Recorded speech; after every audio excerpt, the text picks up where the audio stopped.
Hey guys, this is great to see. The Chicago Bears, they just finished off their roster. And just recently, the Bears signed defensive tackle Sam Roberts to their practice squad. Now, this isn't normally more than a blip, but this move, definitely tells us a couple things. It likely means Zach Pickens not going to be ready for week one. This is due to a growing injury. You guys know that injury can be tough to get over quickly, to say the least. And it also means that this signing comes with intent.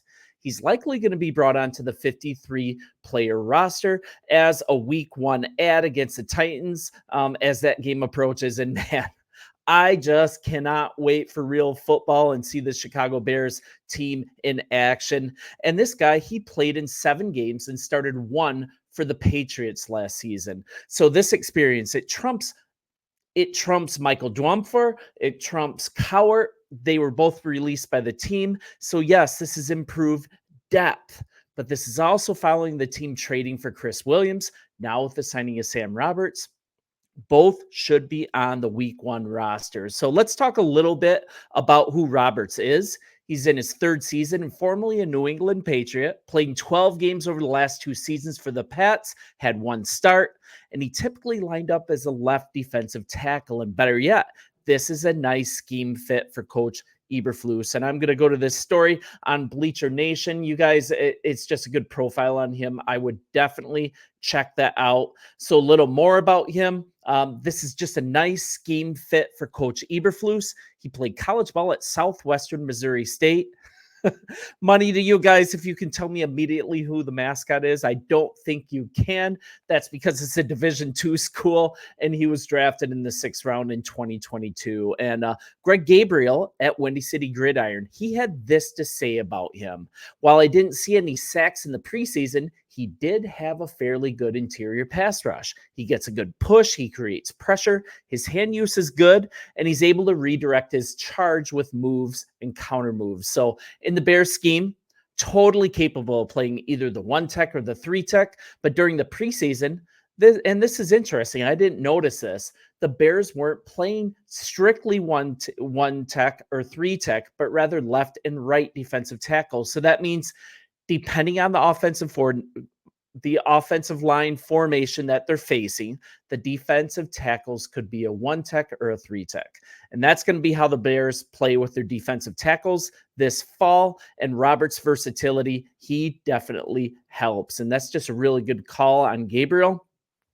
So really the take on this player, he plays with a high motor consistently. He doesn't take plays off. He's quick to get off the ball. That definitely hits Coach Eberflus's hits principle.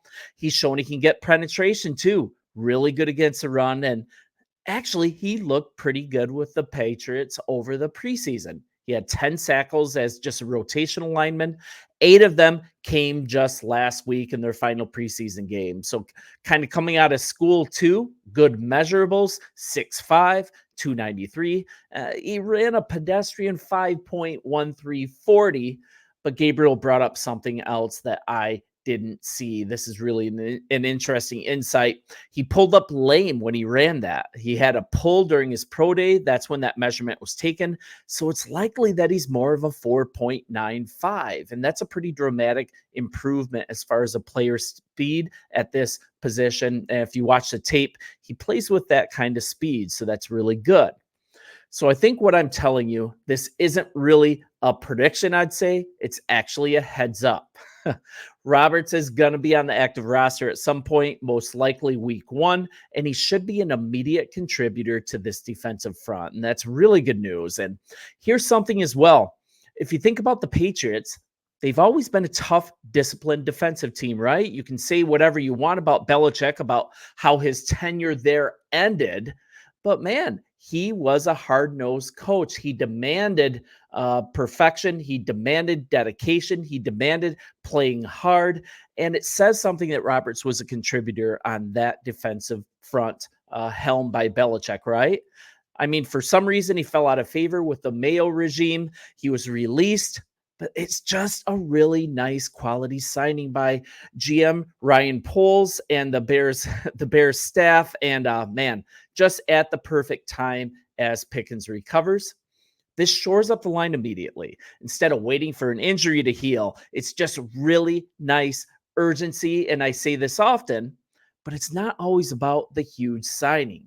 It's about these little ones that inch by inch push a team towards being elite. And that's where Chicago's at. It's this attention to depth, it's this attention to detail.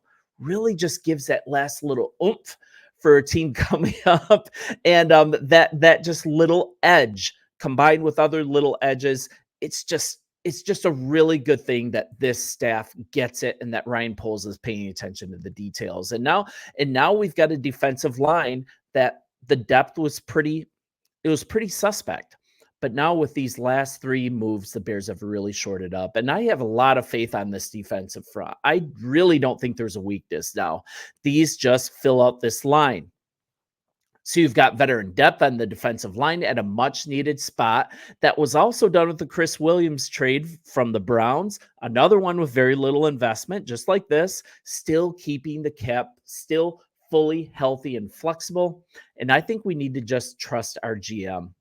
We're looking at both of these moves. They are telegraphed a bit. I already talked about this earlier with the Williams signing, but it bears talking about again.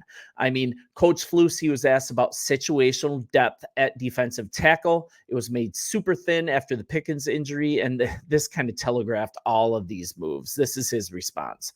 Yeah, it's not as strong and deep as you'd want for sure. So there is concern. We'll be looking at that as we go. I know Coward's done a nice job in there for the limited time he's played. He didn't make the team, but in practice, he's looked good. So we have some options there. We're definitely going to look at that. And this is proof that depth might be needed if you once again look back at that Kansas City preseason game. We're looking at a rookie quarterback. I believe his name was Carson Steele.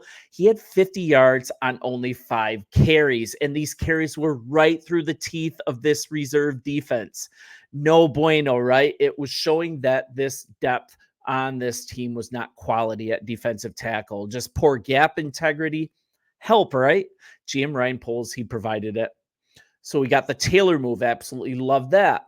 Then we've got the Williams pickup. Both of those were trades, right? Very low value trades from our end. It was 2 6th-round picks. Now we've got the Roberts signing from the Patriots, and it's just 3 quality depth pieces, very little cost. Now this roster position is nice and deep, just so well done. Another thing that I like about the Bears, how they've handled this. They're not looking at the scrap heap. They're not just grabbing cut players.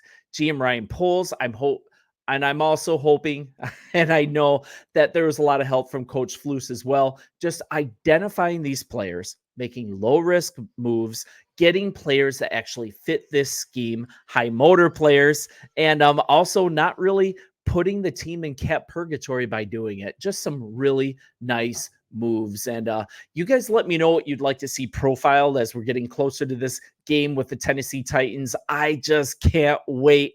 And I want to be your source here for all things Chicago Bears. I've been gone for a few days, but now I am back. And bear down, you guys. So good spending this time with you, and I will see you in the comments. Bear down. See ya.